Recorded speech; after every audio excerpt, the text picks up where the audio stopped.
Keep the danger away from the kid. Keep us out of prison, Yeah. and keep the money rolling in. Yeah.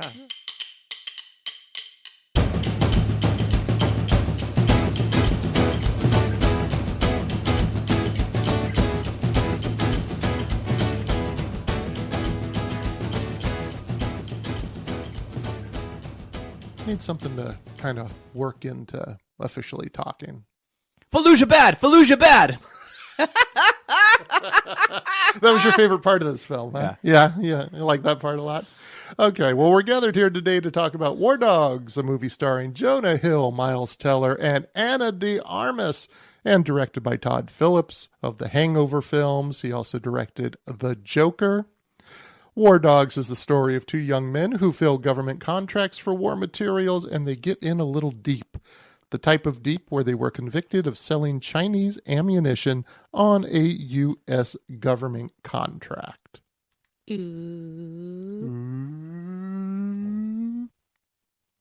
War Dogs gets a 7.1 out of 10 from the Internet Movie Database, a 61% rating from Rotten Tomatoes. Ouch. And a 57% rating from Metacritic. Joining me today, who you already hear reacting, is my ever wonderful cohort, Dawn. Hello, Dawn. Hello. How's it going? Peachy. Thanks for being here. Sure. And after a sabbatical, it might be, it's been a while since we've had you on here, we have John. Hello. Hello, how are you? I'm doing well. Good. It's good to have you on the microphone here again. Thank you. Good to be here. Now, I think it's been interesting since War Dogs came out to watch the trajectory of the three principal actors. Because when War Dogs came out, Jonah Hill was the star. He was the most well-known. What was the year of War Dogs again? 2016. 16. Okay. He was already, Jonah Hill was already established as a leading actor. He had done Wolf of Wall Street 2 years before War Dogs. Miles Teller got attention for his role in Whiplash with J.K. Simmons.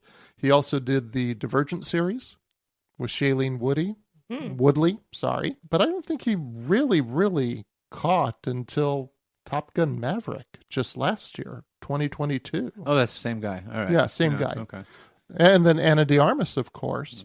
She has just exploded in the past few years. She's doing Blonde on Netflix, playing Marilyn Monroe. But I think she really came to everyone's attention with War Dogs and then also with Knives Out. I loved her in Knives Out. And I think she could quite possibly be one of my favorite James Bond secondary characters when she was in No Time to Die. Most people don't know that she was doing television and film in Cuba and Spain for 10 years before War Dogs. And she didn't speak English yet, so she learned She didn't speak English when she did War Dogs. She learned the whole script phonetically. And, and then a change was made to a line during shooting, and she was kind of stuck. And she has said she learned English very quickly because her career depended on it. Mm-hmm. But she had to take a crash course during the time this film was being made. That's crazy. Yeah. So let's go ahead and talk about War Dogs, and we'll start as we always do by talking about how it was as a movie. Dawn, what did you like about War Dogs? I thought it was well crafted overall. It was a neat packaging of a story, so it was pretty easy to watch. And I liked Ana de Armas' character. Oh, I thought Ana de Armas was great. And one thing I really like is, even though Jonah Hill is the star, it's not his film. It's really Miles Teller's film, I think, because his character's doing the voiceover. It's from his point of view. Mm-hmm. And with Ana de Armas, I think her character is a great counterpoint to Efrain de Veroli, because every time she's interacting with Miles Teller's character of David Packhouse, she's providing an empathy and a warmth that Efrain does not provide. And when things really go to shit, it's when she's not providing that anymore. When she realizes she's being lied to. And he doesn't have that safe harbor anymore. Okay. But I thought she was really great in presenting that empathy and that warmth and understanding towards him as he's going through with the bed sheets and he's, the late nights and everything else. I thought she did a great job on that. Is he still married to his wife? Miles Teller? No. David Packhouse. Yes. We'll get into where they went to later on. Okay. Yeah. And John, what'd you think of War Dogs? I loved it. It was like a.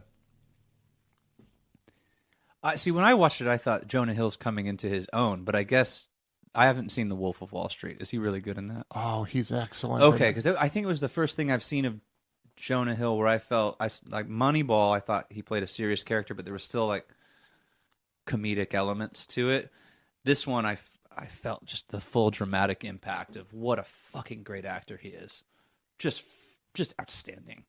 His role really, I mean, I love the whole movie, but his role in the film, I just thought he was brilliant. Yeah, and what I like is the intelligence they assumed of the audience in this. Because when I first saw the trailers for this film, I thought, okay, it's got Jonah Hill. It's going to be like frat boys with weapons. I did not expect much to come out of this film, and I was very, very pleasantly surprised. I don't think I had expectations going in. I never saw the preview. I just sat down and watched it. So was there anything you didn't like about the film? Not that I can think of off the top of my head. Don? No. All right. So overall, a good piece of entertainment, we'd say, out of 1 to 5 stars. How many stars would you give it, John? 4. Solid 4 for John. 4. 4 for Don. I'll go with 4 as well. 4 stars as entertainment. Great film. I think everyone should see it. And now we're going to get into the historical accuracy of what's presented in War Dogs. We're going to compare the overall story and some specific instances to determine if this is a biopic that mostly sucks. It is important to note that there were many sources to check for this film. The first is the Rolling Stone article that was written, which the movie is based on. Another was Ephraim Deverolli's jailhouse memoir called Once a Gun Runner. What's a gun runner? The areas we are going to talk about today, in order to fact-check this film, are about Ephraim Deverolli's youth and prior business with his uncle. The movie makes a mention of Ephraim working for his uncle, and each one feeling the other cheated them.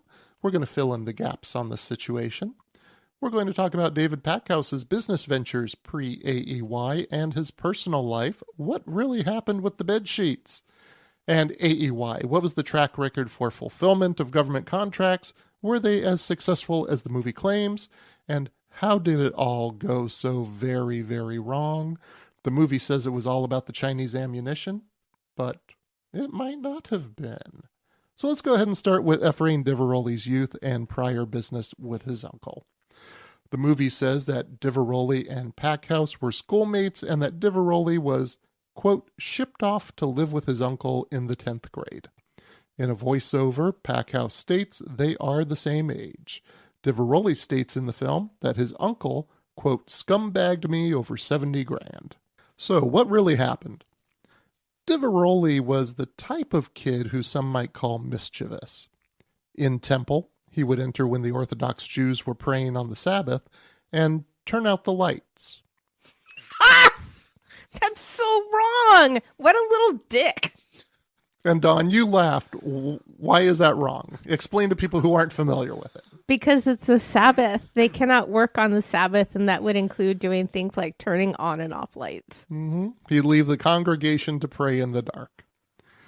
Packhouse went to temple with Deverolli, but while the movie says they were the same age and that Packhouse idolized Deverolli, Packhouse was actually 4 years older, and he found Deverolli's pranks to be more childish than amusing.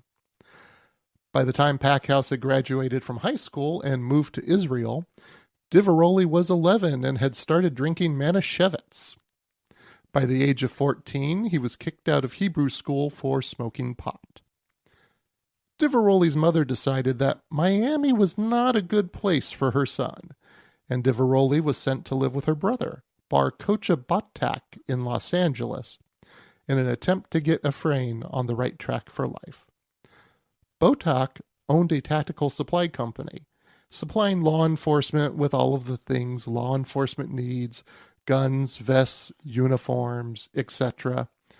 He offered to put Deverolli to work in order to shape him up. Deverolli states that his uncle paid minimum wage and worked him for 10 to 12-hour days with no overtime.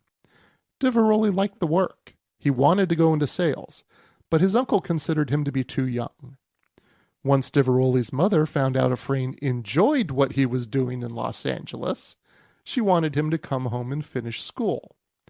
Efrain flew back home, and then September 11th happened.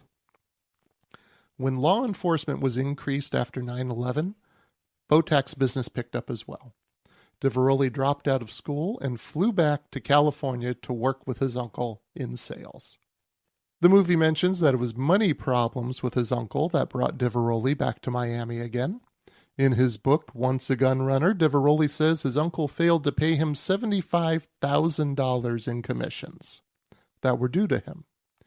Since Diveroli was in sales, he had fostered relationships with Botak's clients. Diveroli left Los Angeles and took his uncle's client list with him. This is where we have the perspective where the uncle feels he was screwed over. Diveroli set up shop in Miami and recruited Packhouse to work for his company, AEY. But Diveroli needed a little capital to get started, and he didn't get it from a Jewish dry cleaning shop owner in Miami. No, he got it from a Mormon in Utah. Ralph Merrill was a gun dealer in Utah. What is so funny That's about a funny that? sentence. Ralph Merrill was a gun dealer in Utah. And one of the contacts... That's a great sentence. Thanks. Feels like the beginning of a song. Ralph Merrill was a gun dealer in Utah, and one of the contacts from the Botak client list, he would invest in contracts for a 30% return on investment. He was not in the dark at all about where the money was going or the returns he would receive. So the dry cleaner was a invention. That was everything involving the dry cleaner, him turning on the two of them to provide information for the feds. No, Okay. None of that happened in any way. That's a pretty big shift of a truth. So let's go ahead and talk about David Packhouse's business ventures before he joined AEY. What is in the movie is that David Packhouse is peddling bed sheets to nursing homes in the Miami area while working as a massage therapist. His girlfriend is as understanding of the boxes in the living room as she can be. A catalyst for him to work with Diveroli is that his girlfriend becomes pregnant. Well, what really happened? Well, David Packhouse was really a licensed massage therapist, and he was selling bed sheets to nursing homes. But he didn't buy them in bulk, and he was not stocking the boxes in the living room. His business worked much like Diveroli's business, where he would contract with a distributor who would sell the bed sheets, and the sounds distributor like a would send mafia them out. ruse, man. Mm-hmm. Okay. And he did okay in the venture. But when Diveroli told him that he currently had $1.8 million of cash on hand, Packhouse found that working with Diveroli at AEY would be more lucrative. Packhouse continued to take clients as a massage therapist during this time. Diveroli complained in his book that Packhouse was not available during a critical time for AEY because Packhouse was in Palm Springs doing a massage job for a house full of guys who hired him for the weekend. So that part's true. Yeah, Diveroli's... The jerking off of middle-aged to elderly men. Diveroli took this instance in the book, among many others, for homophobic rantings about Packhouse. Oh, give me a fucking break. Yeah. Packhouse... I'm sorry. That's okay. The guy was an asshole in the movie, but I'm sure this goes way deeper. Oh, I'm gonna have more for you. Yes, the movie made him look good. Oh, Jesus. Yeah. Yikes. Packhouse did have a girlfriend during this time period who did get pregnant. Their daughter was born in February of 2007, which fits the timeline of the film. Packhouse has stated that his girlfriend was fully aware of the work he did for AEY, so this means that all of the conflict taking place between the character of David and the character of Iz was created to add conflict to the story. So he stated that, and that it's not like in a... That's been accepted as true? Yeah. She hasn't Yes. rebuffed that? No? No, Okay. she hasn't. And Packhouse will freely talk about this time in interviews as well. But he's not out there saying, I'm the guy from War Dogs. He just presents it as, yes, this is what happened. This is how it happened. That's lame. I feel like there's enough drama in the story already. You don't need that. I was just thinking that. I mean, why not show that she was into it or That would make it accepting cooler. of it, Yeah. You know, More instead of this complicated. silly, I'm going to my mom's. If that wasn't what was happening, be like, yeah, money's rolling in. Okay, babe. Well, I don't know. I see that point, but I think also it's the story of a young man, and young men do stupid shit when they don't know how to handle things. And I think it was necessary in the film for him to have a counterpoint on two different relationships. There's a Frame who he's basically at the mercy of whatever a Frame's doing, but he's not able to have a mature relationship yet with the woman, with his wife or his girlfriend. I disagree. They could have shown her analyzing the situation or giving thought to potential consequences and still shown that she was well aware of it and was okay with it. It doesn't mean she's not going to step back and say, this is happening. Is this still safe? Yeah. Or, what are the chances of going to prison or whatever else she might have been looking at without all the silliness of packing and stomping down the stairs. I feel like that flattens out her character too. The packing and it's like a little cliche, you know? Yeah. Where that wouldn't be a cliche otherwise, because that's the response you would expect. Like, I'm leaving. Yeah. Not, oh, cool. Yeah. Keep earning. Right. Keep the danger away from the kid. Keep us out of prison, and keep the money rolling in. Yeah. I found this money bundled under the sink. Where's the rest? Yeah. Is this my cut? Yeah. Well, shit. I mean, if I were her, I wouldn't have even addressed finding that money with him. Fuck no. No. Throw it in a safe deposit box. I know. All right, so let's talk about the business of AEY, and we're going to talk about what their track record was with the fulfillment of government contracts. AEY got into the business at the right time. The Bush administration was funding wars in Iraq and Afghanistan at the same time and outsourced just about every facet to the lowest bidder. Spending on war contractors went from $145 billion in 2001 to $390 billion in 2008. How industrious. The military-industrial complex Indeed. is growing. The big guns, no pun intended, like Raytheon and Lockheed Martin, as the Rolling Stone article says, quote, cashed in as war profiteering went from war crime to business model. In this environment, AEY fit in nicely. The entire business model for AEY was to sell to the U.S. government. To do this, they would find the lowest price they could to supply the contract while placing the lowest bid to win the contract and make a profit for themselves. When Diveroli won a contract to supply a foreign army with guns or helmets, he would get approval to substitute Korean or Chinese-made knockoffs. Many times this would double the profit he would make. Wait, so there was an approval process. You could request that you were going to be allowed to substitute with otherwise forbidden product. Well, not forbidden. If the contract said it was looking for something and it said or similar, then you could make the request to say, I know they're asking for this, but can I substitute this instead? And those knockoffs would be a lower price for Diveroli, which if he's paying out less on the contract, he's increasing his profit. And that's what the whole game is. Now, notice it was for foreign armies. When it comes to foreign armies, knockoffs are just fine. When it comes to the American army, the contracts were usually for that specific brand that the government designated. Buy American. Buy brand loyalty. Yeah. The business aspects of Diveroli's operation in the film are the most accurate depictions of what happened during this time period. The website provided for bidding on U.S. government contracts really does exist. The process for bidding on a contract is exactly as described in the film. There is a point made in the movie that when Diveroli is asked about what AEY stands for, he becomes upset with answering the question. Ephraim should know what AEY stands for because when his father named the shell company, he named it after his children. Wait, so his father was involved? His father created a shell company called AEY. And for this purpose? No, for another purpose previously. And Ephraim took that shell company and turned it into AEY. The apple doesn't fall far from the tree, does it? Ephraim is the E in AEY. The A are 3 children, Aaron, Avrigale, and Ephraim, and the Y is Yeshaya. You could also see why he wouldn't want to tell people that, because that might lead to them understanding that his father created a shell company. John, any thoughts?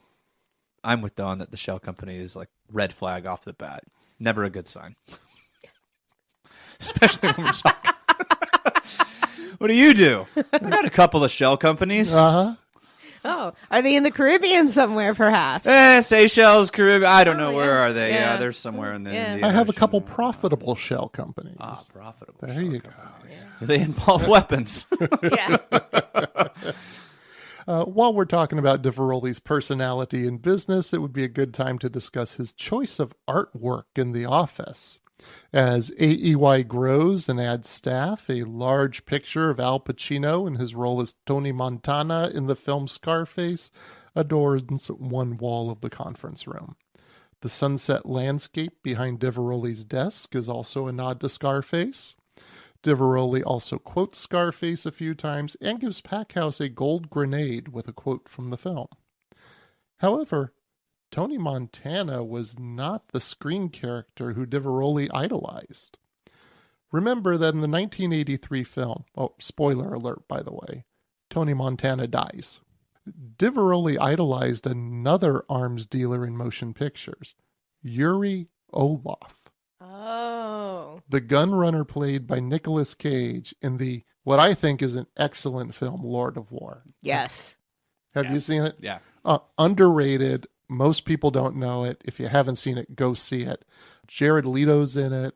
He's excellent there. But yeah, I love Lord of War. But so did Diveroli, because consider this. Yuri is pursued throughout the film by Interpol agent Jack Valentine, played by Ethan Hawke. And at the end of that 2005 film, spoiler alert, Yuri gets away with it. So the arms dealer Diveroli idolized was the guy who got away with it. That would make sense. Mm-hmm. Now, let's talk about how he tried to get away with it, because AEY's track record of fulfilling government contracts left a lot to be desired. Their failings were documented in the hearings following the State Department investigation on the issue with the Chinese ammo. For instance, AEY had an Army Special Forces Command contract for ammunition terminated in 2005 because of late deliveries and poor quality. An Army contract for gun scope mounts terminated in 2006 because of AEY's failure to deliver after 2 extensions. A State Department contract for weapon systems terminated in 2007 because AEY provided the wrong items. Okay. The Defense Department terminated 4 delivery orders under a larger contract to supply munitions to Iraq security forces because AEY failed to deliver the goods, including 10,000 Beretta pistols.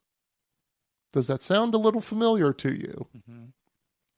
Yeah, there was a whole section in the film where it shows the lengths AEY would go to fill an order, including driving through the Triangle of Death.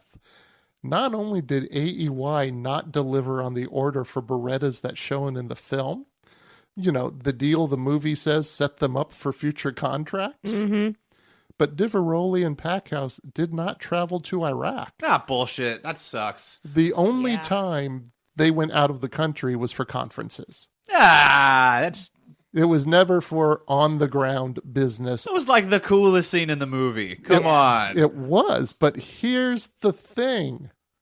That whole sequence really did happen, but it happened to Guy Lawson, the author of the Rolling Stone article, when he traveled to Iraq in order to research the story. Oh, so the journalist was the badass, not the fucking weapons That's dealers. what it was. Okay, Yep. fuck me. Holy shit. Make a movie about the journalist. Yeah. Yeah. And I would point I'm out over this story already. Yeah.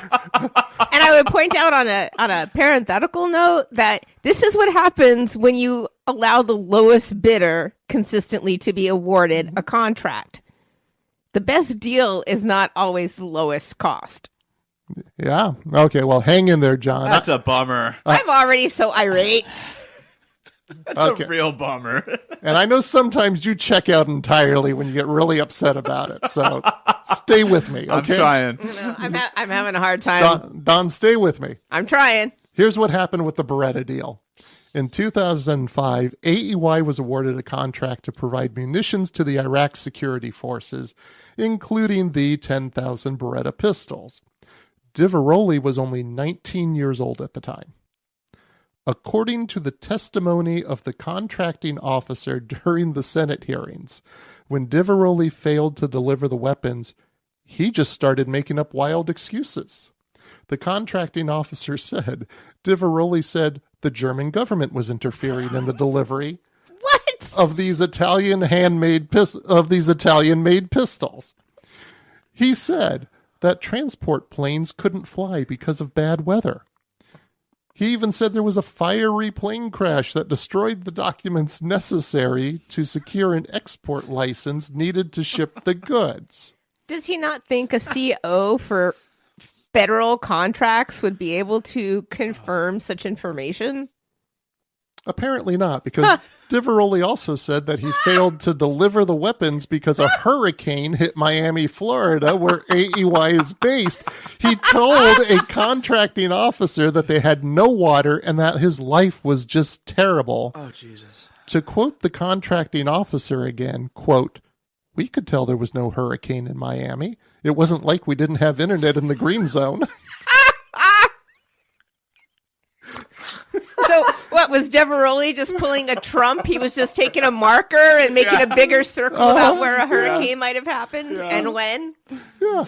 And they present this in the movie. Sorry. Jesus. Oh, man. And what's funny is they present this approach in the movie as working. Remember, Right. he gives that line about his family if the contract is terminated for cause. And that is for the Beretta deal in the film. Mm-hmm. That's how he keeps the Beretta deal. Man. All right. So, how did it all go so wrong? The movie shows that it was a combination of illegal activity on the part of AEY and not following through on paying the guy who was repackaging the illegal ammunition. Along with hubris on the part of Diveroli in trying to cut Henry Girard out of the deal, all of which led to the downfall of Evren Diveroli and David Packhouse. What a name. Packhouse. Yeah. Yeah. You know he's in the film. No. The real David Packhouse. Yeah, no. Remember the scene early on, the guitar player who's playing Don't Fear the Reaper to the old age home? That's David Packhouse. Oh, my. God. So, what really happened? Well, this part of the story actually includes a whole lot more information and participation from national government officials than could have been put in War Dogs. But I think they should make a sequel to the film that shows you what I'm about to tell you. And I think as you listen to this, you'll agree Steven Soderbergh is a good choice for it. We're going to start by setting the stage and confirming much of what the movie shows, as well as fill in a few blank spots. What we're going to talk about was a governmental fuck-up of epic proportions, mixed with a fair amount of greed from the Albanian mob, Diveroli, and the man hired to do the repackaging. In real life, Packhouse and Diveroli did not meet Henry Girard. They met Heinrich Tomet, a Swiss arms dealer, at the Eurostory conference in Paris, France. They met him at his booth at the conference as he was representing his business, Swiss BT International. The BT stands for Brugger and Tomet the two founders who started manufacturing firearm suppression devices for the Swiss market in 1997. And I wish they would have presented this in the film. I love the idea of international arms discussions taking place in a mundane setting like a booth at a conference. It's like the home and garden show with heavy artillery. It's like a David Lynch thing, right? Like yeah, that'd be funny. Yeah. When they put it at a blackjack table and at the bar, it's like what you expect to happen in these types of films. And I think it would have just been more true to fact and bizarre to have it be just a fucking convention, which is what it is. This is all just business. I mean, that's the scary thing when we talk about this is all just business.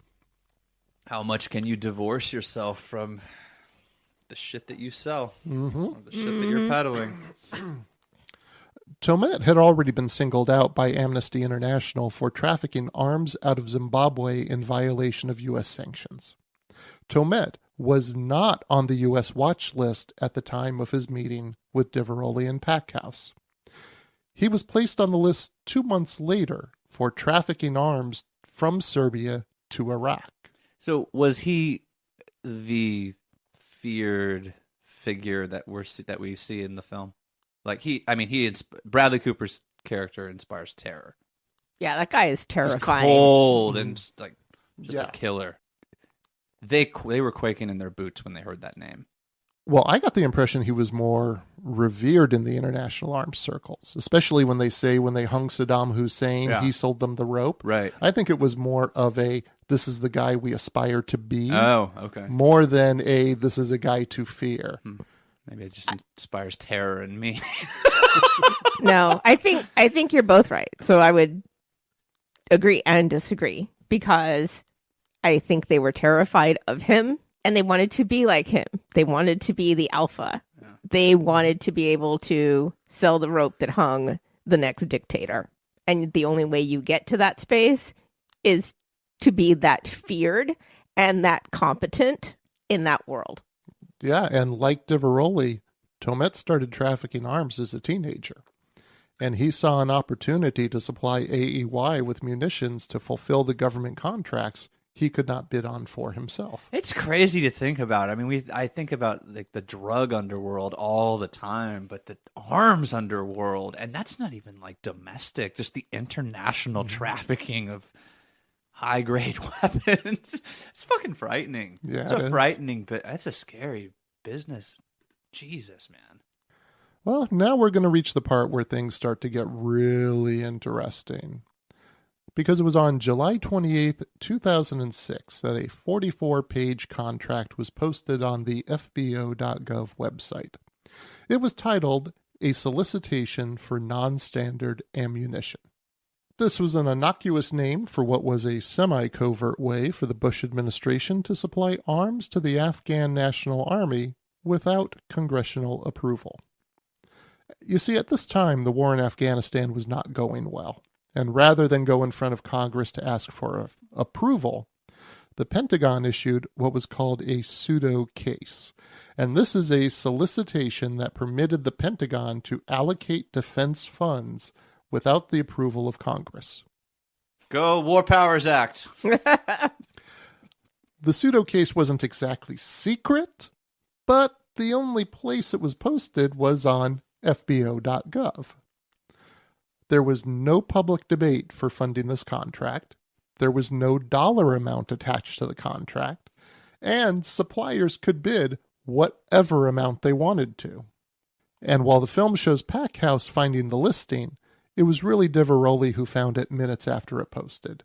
Packhouse went to Diveroli's apartment where they smoked a joint and strategized how they would approach the contract.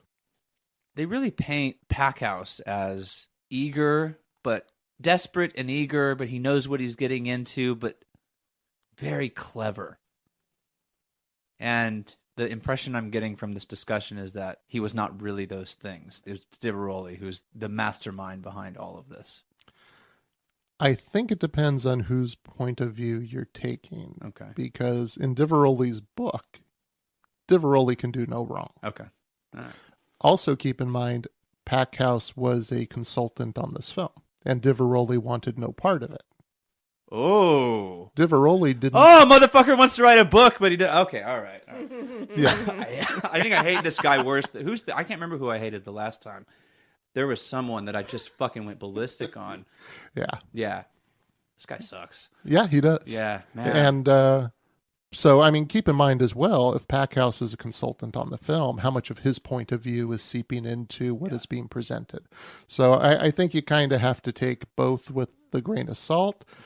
I've seen Packhouse interviewed. He doesn't seem like he aggrandizes any of this or hangs his hat on what he did. When he's interviewed about it, he answers questions freely. He doesn't seem to make it more than it was. He just talks about it matter of fact. So it's, you don't know unless you know a person, but reading Diveroli's book is definitely getting into his headspace and what he presents of himself and people around him as well. That's really going to bug me because I was thinking that same thing. There was someone in an episode we recorded fairly recently, and the two of us were just beside ourselves. Oh, I can't. Fuck, what was it? I don't know, but I remember you sitting there, and I remember I wasn't getting much out of you. No, I just remember going, this guy. I fucking hate this guy. You started shutting down, which Yeah. made the discussion tough. Yeah. And you actually said, that's it, I'm done. Yeah. And I'm going, fuck, we still got more episode to do here. Yeah. It made editing a little...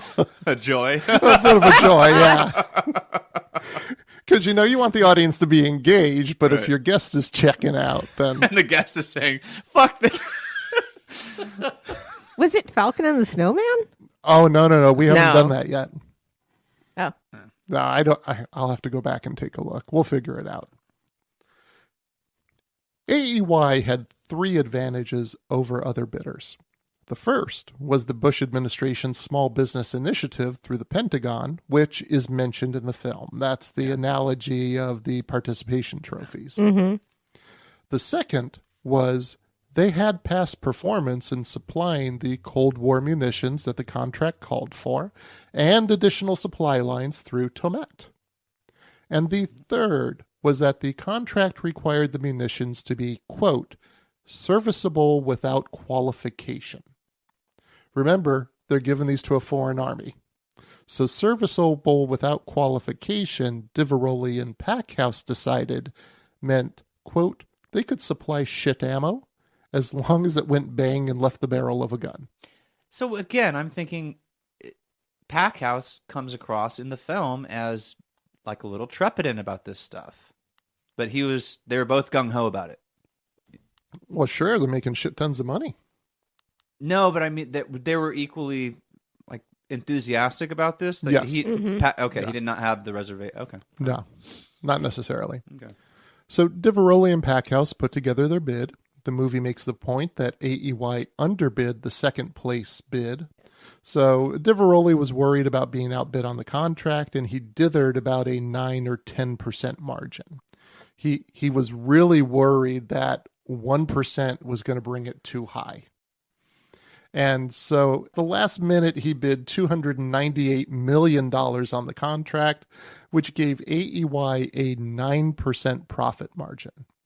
And he worried so much about being underbid that what he did not account for is the extent that larger contractors would overbid to take advantage of the fact that this was Pentagon money that was being spent. Mm-hmm. So when you do the math, it turns out that the other contractors overbid by a 10% margin. If they had bid along the lines they usually should, it would have been a little closer. But the reason why it was $53 million in the film is because of the overbidding from other contractors. Ladies and gentlemen, your tax dollars at work. Mm-hmm. Now, at the time AEY placed the bid for the contract, they had an excellent rating with the Defense Department. What? They had an excellent rating with the Defense Department. And the Rolling Stone article surmises that this was due to the lowball bid Diveroli submitted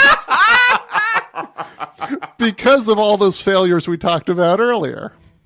I should point out that the film shows Diveroli and Packhouse putting together false financial documents in order to secure the contract due to a U.S. government audit of AEY.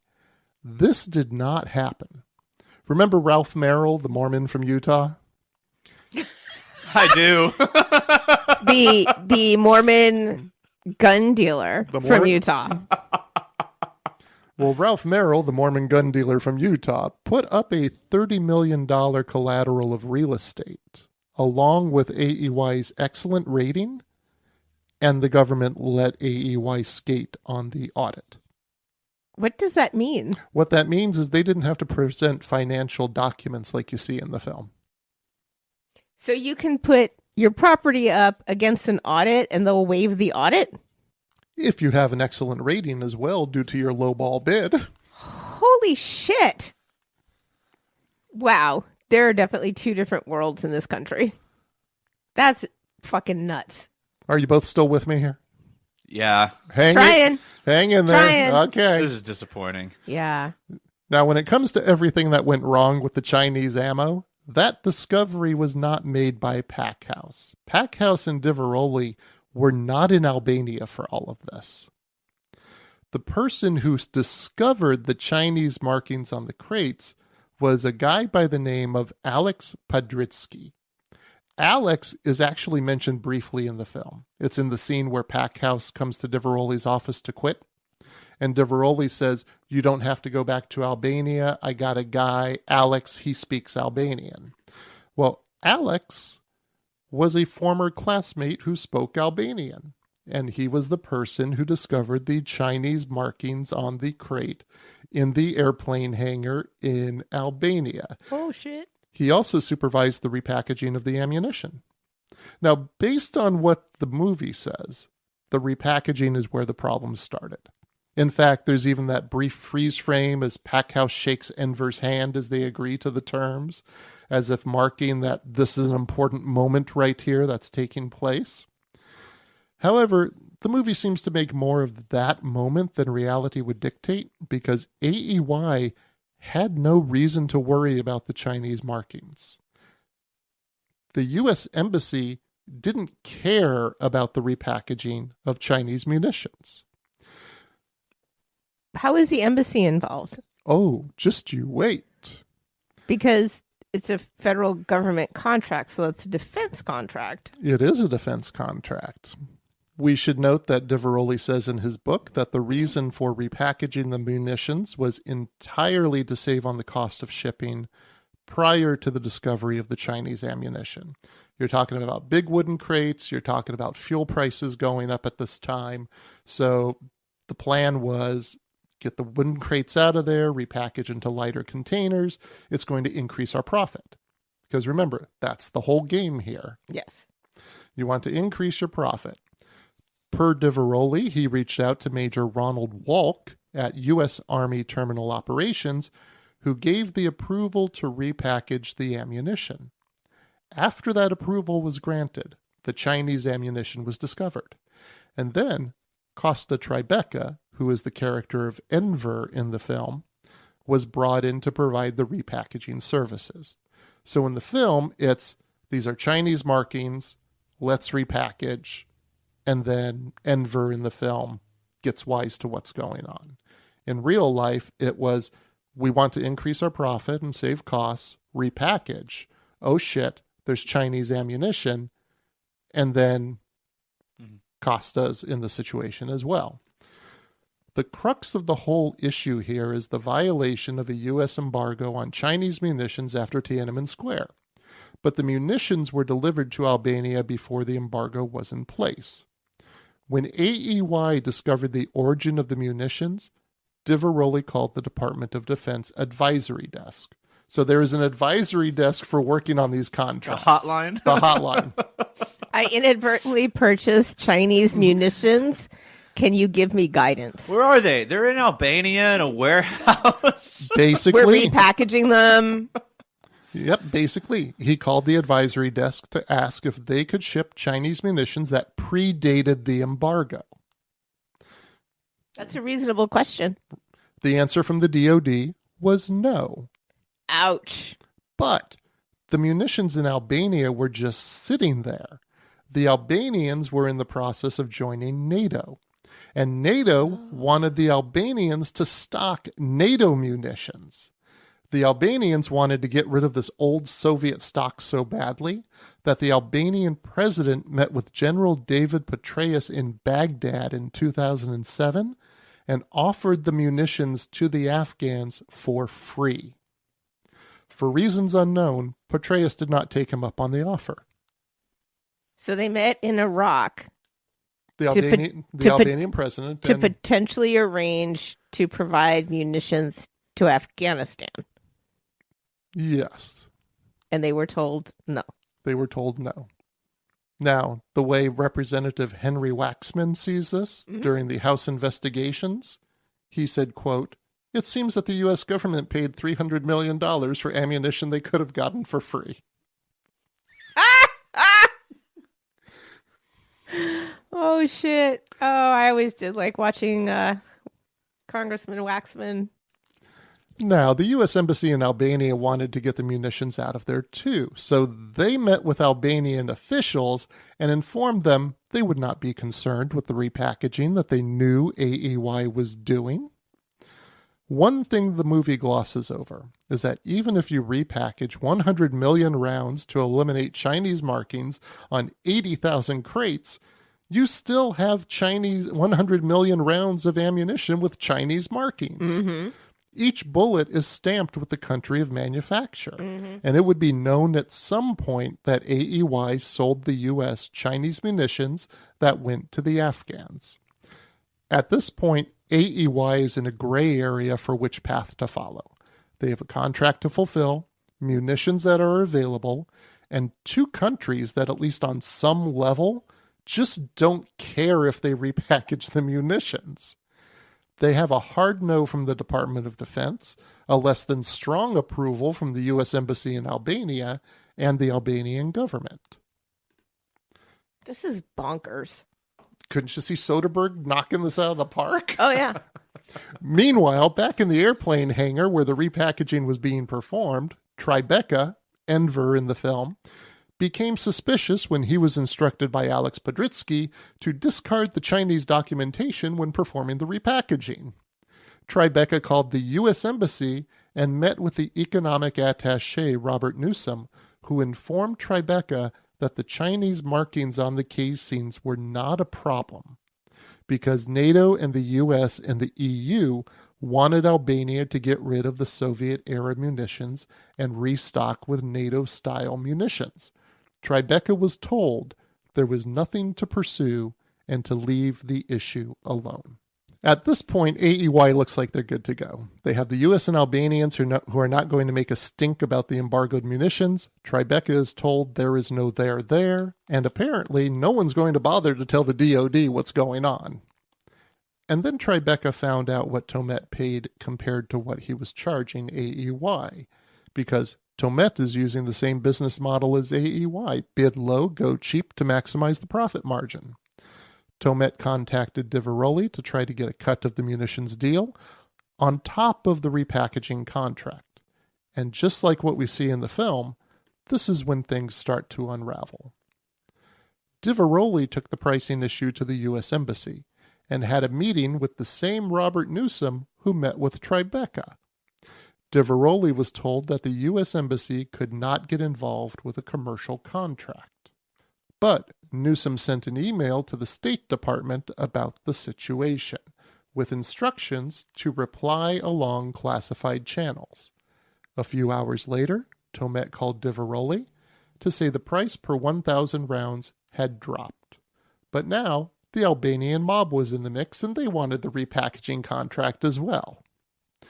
Diveroli agreed to the new terms and gave the contract to the mob. Basically, Tribeca's efforts to get more money had resulted in him losing the repackaging contract entirely. At this time, Nick Wood of the New York Times contacted the Albanian Defense Minister, Fatmir Medu, and let him know he was arriving in Albania the following morning to get a look at the Chinese ammunition. Medu went to the U.S. Embassy to ask them to keep Wood from entering Albania. U.S. Ambassador John L. Withers II suggested that Midu instead remove all of the Chinese ammunition from the hangar.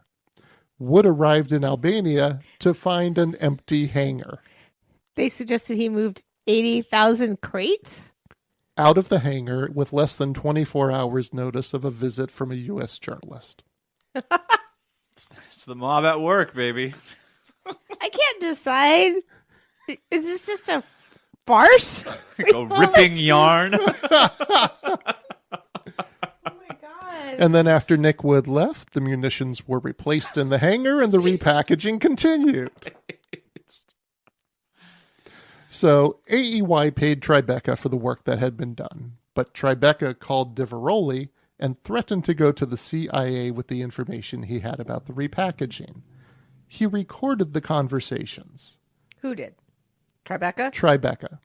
Conversations with Diveroli. And I have a snippet of one of those conversations. What's happening with your pal Pinari? I don't know. You tell me. I mean, did you make a deal with him with the boxes or what? I don't want to make a deal with him. You know that he's a crook. You told me before that he's a mafia guy, didn't you?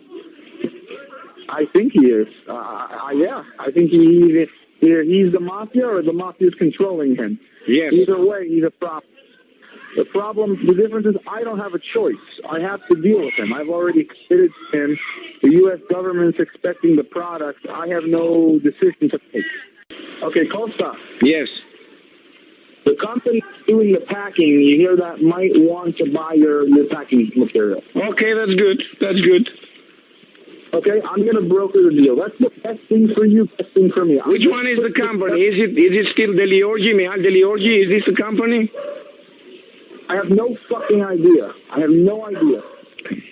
Really don't. I have no idea. We're waiting for Pinari to send the details of this company. Okay. No. Okay. Listen, I'll say this. I will push this sale very hard to go through, so you unload your material. Mm-hmm. But I want you to give me your packing your cargo. Mm-hmm. Okay, because I've been 100% with you. Okay. I did not remove you from this job. Mm-hmm. You understand that, right? I understand. Nothing to do with this. Mm-hmm. Nothing. I'm not even. Even though Pinari asked me to and he's forcing us to, I have never supported this decision. I understand. I'm very, very upset. I'm very concerned. I'm very concerned is the best word. Is he still working with Henry? With Henry Tomei? I think he's still working with Henry. I'm still working with Henry. Mm-hmm. I have to work with Henry. I see. I'm working with Henry. Because once he realized, Pinari, that I'm different than Henry, I can't play monkey business with the mafia and the Orgy and all those fucking guys in Albania. You know, I can't play the mafia game. I'm a U.S. company. I'm working for the government. Everyone's watching me. Pinari needs a guy like Henry in the middle to take care of him and his buddies, which is none of my business. I don't want to know about that businesses. I see. I want to know about legitimate businesses. I see. I understand, man. I understand. That's my feeling. That's my feeling on the situation. That's my idea. That's my opinion. I see. You know. I see. I understand, man. It's up to you, man. You know, it's. I can help you. If you find any problem again, you tell me and I will help you. But I think that with Pinari and his mobs, with his mafia guy, with Deliorgi and Henry, it's going to be very difficult for you to go ahead because they will create lots of problems. But anyhow, in each and any case that you need me, give me a call. Probably I will be invited in Washington, D.C., you know, from the CIA guys and from my friends over there. And we will be meeting 1 week or 2 weeks from now. I will come in Florida, even in Florida, to shake hands with you and to discuss the future deals. I like that. Let's do that. That was the actual recording between Tribeca and Diveroli regarding what was going on in Albania. I can't imagine having, in any context for any amount of money, to listen to that guy talk for more than a couple minutes. Which one? Diveroli. It's like, put a gun to your fucking head, man. God. Slime. You can hear it.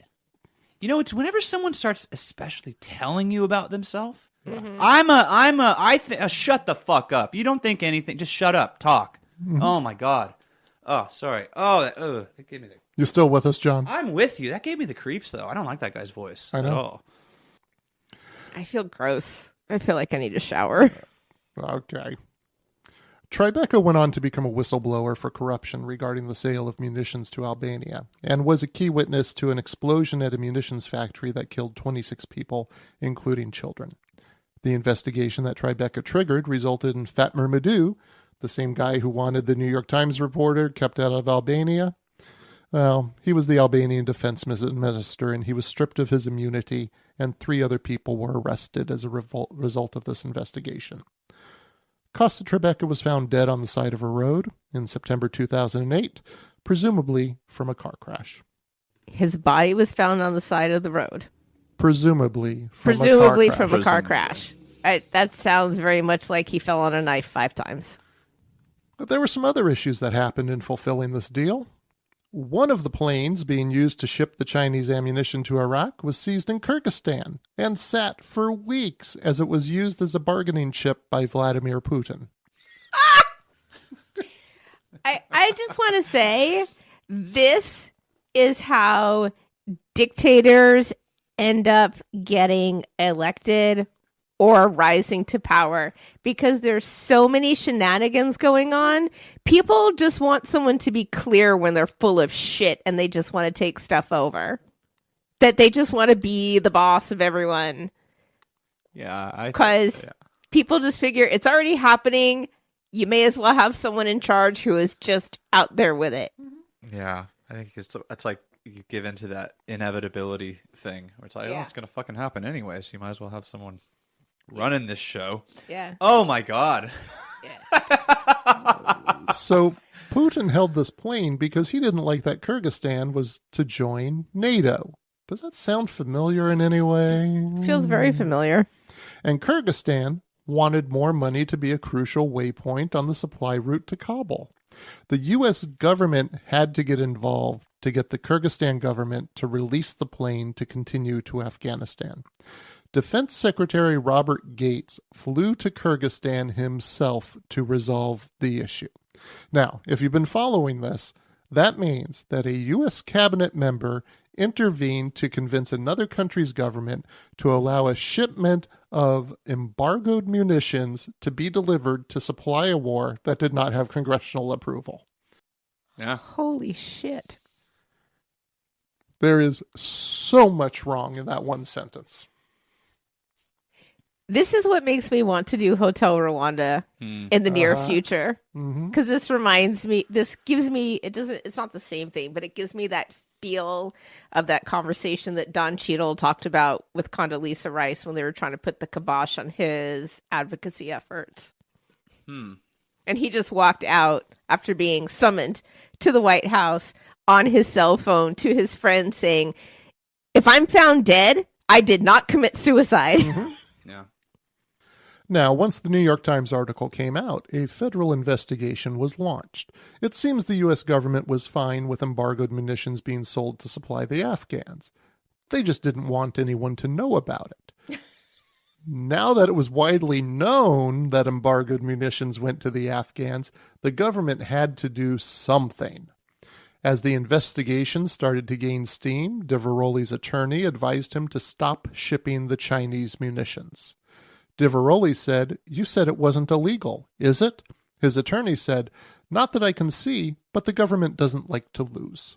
When AEY's offices were raided, Packhouse called Podritsky, who was in Albania, and let him know. According to Podritsky, Diveroli stranded him in Albania. Diveroli claims that Podritsky fled Albania scared shitless. Per Diveroli, it was not the Chinese munitions that AEY was being investigated for by the Defense Criminal Investigative Service, DCIS, and the U.S. Attorney's Office.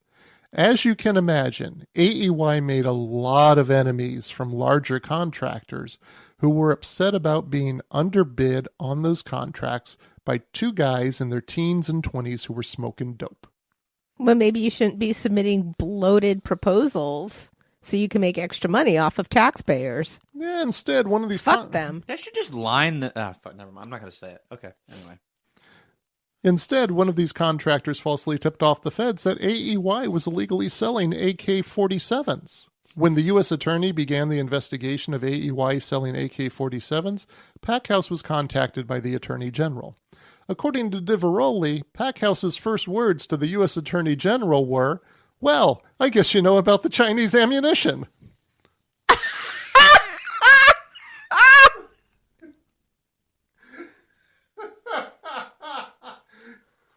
It's like a tragedy of errors? I don't know. They weren't even being investigated for the Chinese ammunition to start. Oh my God. Now, Don, I know one thing you really, really wanted to be true is if the elevator door opened at the lobby and Diveroli and Packhouse were there in the condo building and greeted by the FBI, and one of the agents says, "Well, that saves us some time." That would be glorious. And that would be, to me, an appropriate amount of snark from an agent avoiding a showdown at someone's front door. Sadly, that did not happen. Fuck! I knew it! Every time I really want something to have happened, it never happened!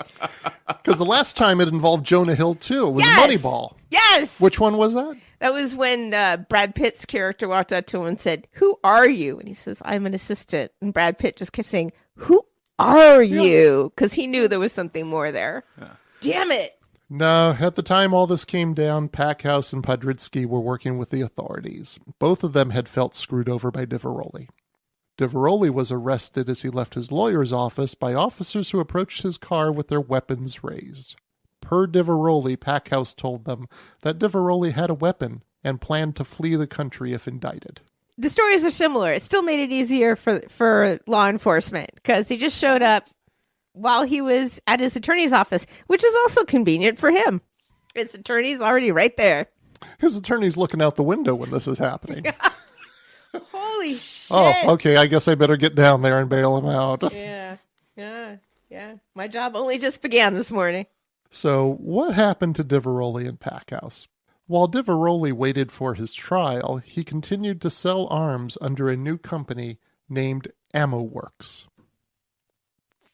What? He hadn't been convicted of anything yet. He could still do business with the federal government. Okay.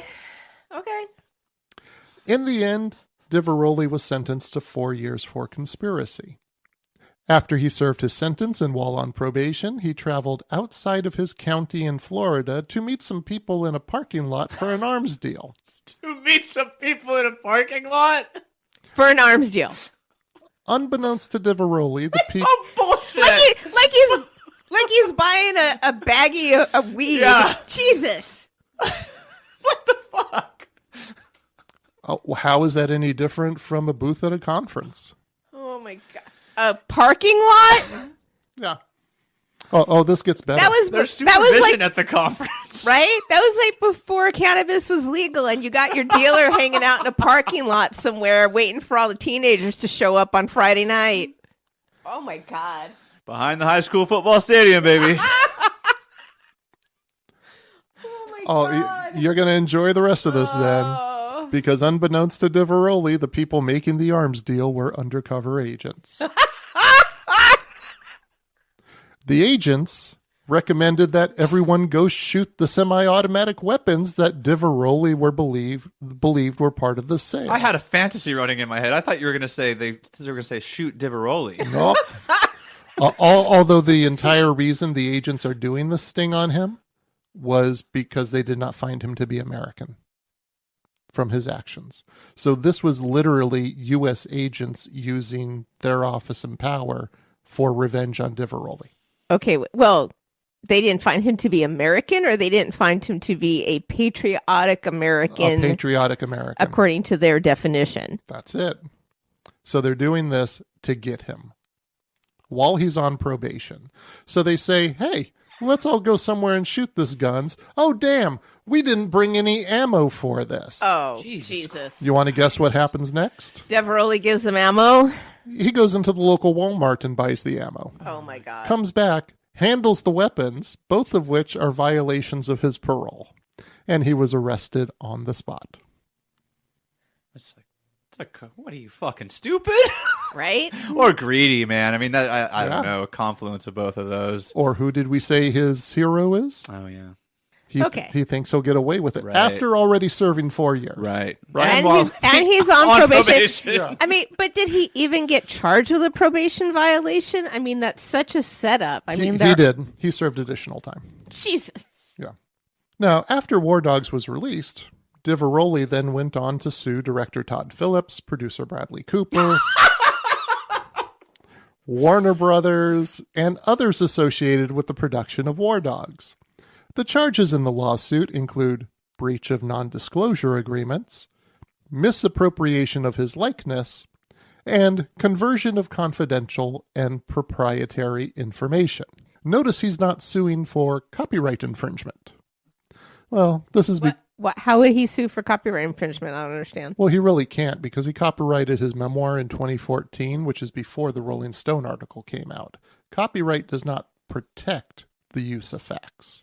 Copyright only protects the way those facts are presented. So even though his book was copyrighted, the Rolling Stone article can use the exact same facts on record and present them in a different story and also be copyrighted. That feels very in the weeds to me. Now, here's where it gets interesting. While in prison, Diveroli formed the now-defunct entertainment company Incarcerated Entertainment. Shut the fuck up. What is, they need to make like 3, 4, just, yeah, you're right. Yeah. Incarcerated. Yeah. Ammo Works, Incarcerated Entertainment, yeah. Yeah. And so he creates Incarcerated Entertainment while in prison in order to monetize his story. He sent a letter to director Todd Phillips and Warner Brothers to sell the story from his manuscript. Warner Brothers said they would get back to him.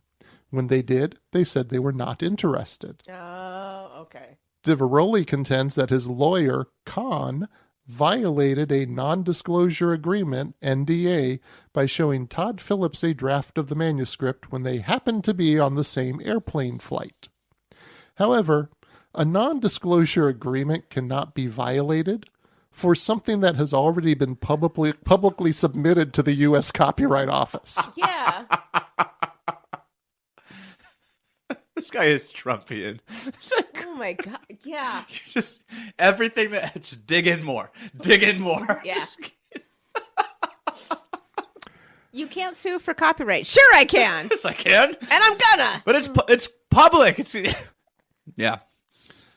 David Packhouse, Diveroli's former partner, worked as a consultant on the film War Dogs, which dilutes Diveroli's case of copyright violation. It's perfectly plausible that Packhouse could share the same information that is contained in Diveroli's manuscript because they had a shared experience. Additionally, if Diveroli discussed any of his experience while in prison, there's no expectation of privacy or exclusivity if a third party wanted to share what they heard. And in the end, because he told his story to Rolling Stone before he published and sold his book to Warner Brothers, he screwed himself out of making any money off the story. So could Rolling Stone have sued him for telling his story? I mean, I wouldn't consider that to be legit, but based on everything else going on in this storyline, it just seems plausible. Yeah, this could go anywhere. I feel like from where this discussion started, where we are now, Putin's involved. Right. Robert Gates is involved. Robert Gates is going to Kyrgyzstan. Yes. To get a plane load of embargoed munitions released to go to the Afghans. Oh, yeah, it seemed like a straight path when we started, right? Yeah. And that path has forked Yeah. in many, many different ways. So today, AEY Inc. does have a social media presence. They are on Facebook. In 2019, they posted a Facebook picture of golden automatic weapons and munitions that said, 2022 will be our new beginning, which it's mentioned in the film. They can bid on government contracts starting in 2022. Uh-huh. However, the DoD has barred AEY until 2025. Oh, and you remember that line in the movie about we'll go to every triangle, even your mother's? That was a Facebook post from the company. Jesus. David Packhouse served 7 months of house arrest. During that time, he went back to his first love, music. And he took that time to work with his...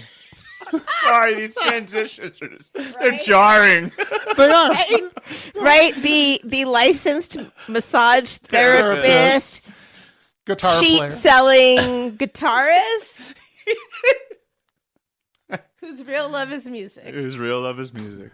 He took his time under house arrest to work with his brother, who's an electrical engineer, to develop a device called the Beat Buddy. So basically, it's a drum machine that's for guitarists to use hands-free.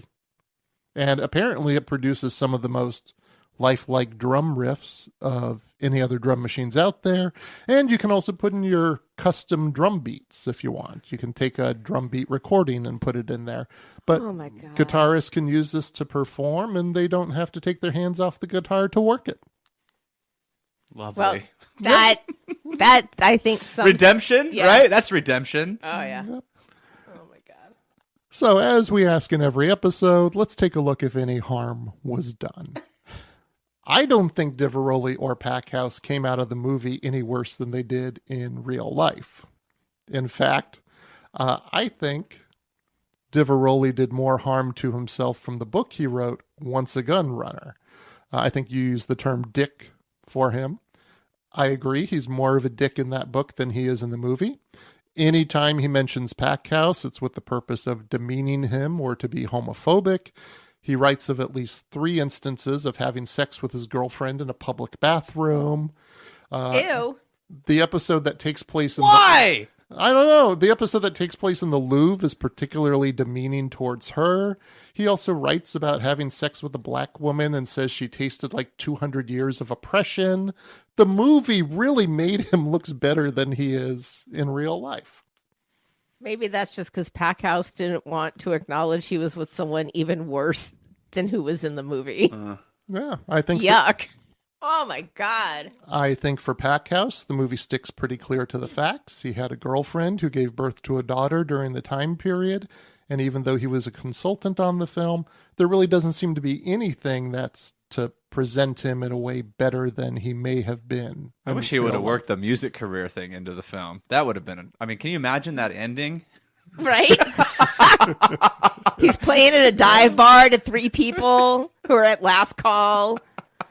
Oh my God. Wow. Yes. Well, but I don't think it stuck to the facts. I think it had those few facts in it. And I think that's an important distinction. Yeah, and if you see him interviewed, he doesn't seem like a bad guy at all. He's a nice guy who illegally trafficked munitions to another country, trying to hide it, and otherwise being part of the military-industrial complex. What a nice dude.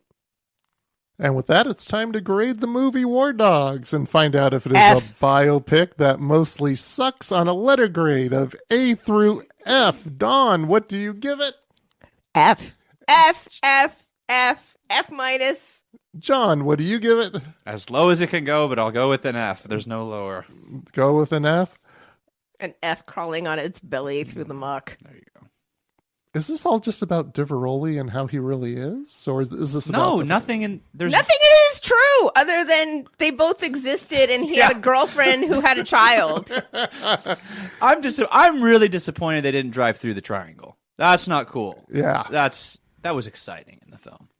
It was a well-done sequence in the film. It reminded me, but that's what it reminded me of that Hangover sequence when they're driving home from Vegas and they're right. Okay, Yeah. No.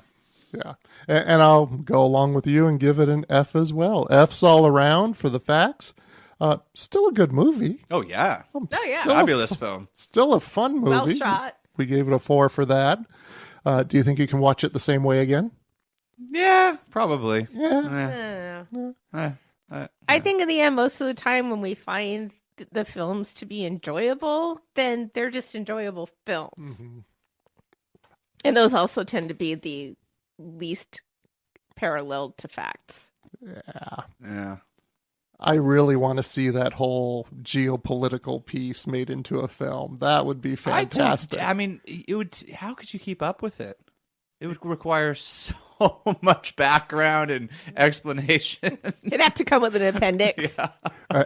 And researching this, it was like, what this happened, and then I had to go search for that. Yeah. You know, and then the House investigate or the Senate investigations.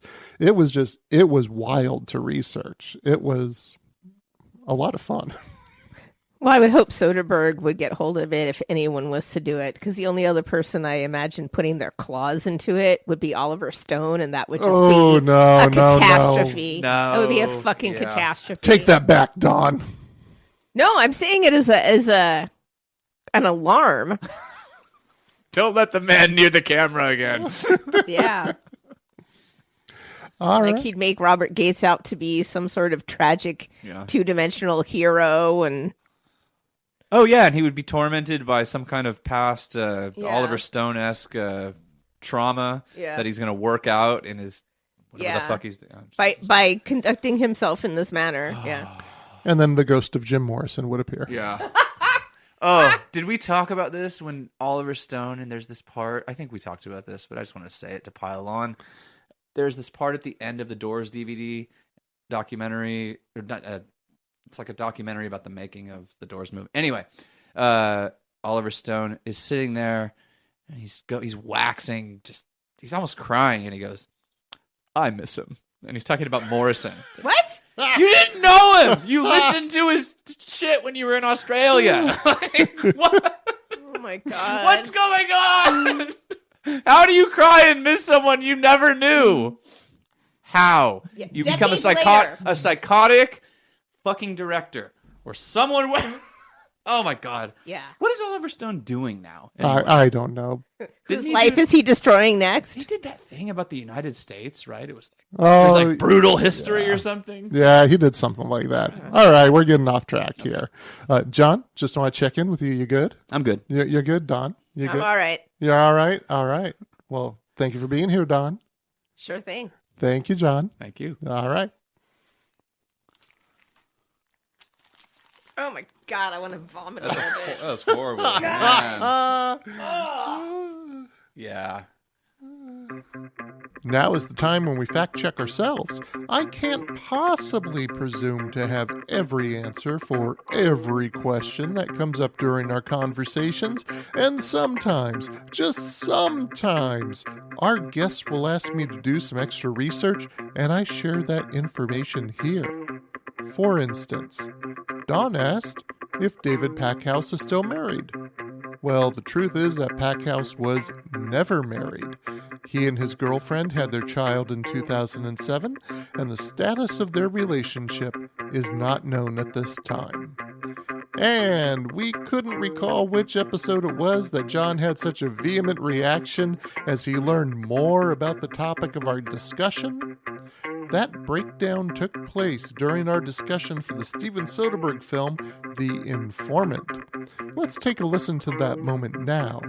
Please note that I have edited the conversation to focus on John's comments, but you can listen to the full episode about The Informant on our website at biopicsmostlysuck.com/informant or anywhere else where you get your podcasts.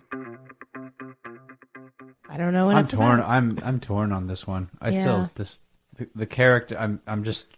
I'm dividing between the character and the real story, and I'm having a problem reconciling my vision of the character and my understanding of the man. Mm. I love the character, Yeah. and the more we talk about this, the more I hate this motherfucker. Really? Why? With the film, I can have the distance that this is a character I'm watching that's been created, and it's enjoyable, but the more we talk about the real story, it's just loathing. The more we talk about it, the less interested I am in the guy. And the more I think that this story needs to be told, but the man involved, Whitaker, is just utterly insignificant. The movie's fabulous, but oh jeez, I don't want to know any more about this guy. I am better off with this piece of information just floating from my head and never to return. But now I'm going back through the whole movie and I'm finding all his quirks annoying. and I'm finding his quirks. Just shut up. Just stop talking about that. Yeah. This wraps up another episode of Biopics Mostly Suck. If you liked it, please subscribe using your favorite podcasting platform. We are literally everywhere. Everywhere! You can find all of the sources that we used to build this episode at biopicsmostlysuck.com/war dogs. We have nothing to hide. I usually throw in some other goodies on the episode pages like videos or pictures. On the website today, I have a video of David Packhouse showing how he and Diveroli would search for contracts on FBOBizOps.gov. I want to thank John and Dawn for talking about War Dogs with me. It was a treat. You can find John Helix on Facebook at John Helix Official, and you can find his music in most places where you get your music. How are we doing with this project? Go like us on Facebook and Twitter at the handle of @MostlySuck, or send us your feedback through our website, biopicsmostlysuck.com, and you can recommend which movies you would like us to use for an episode, and we will share the true story behind that movie based on a true story. Take care, everyone.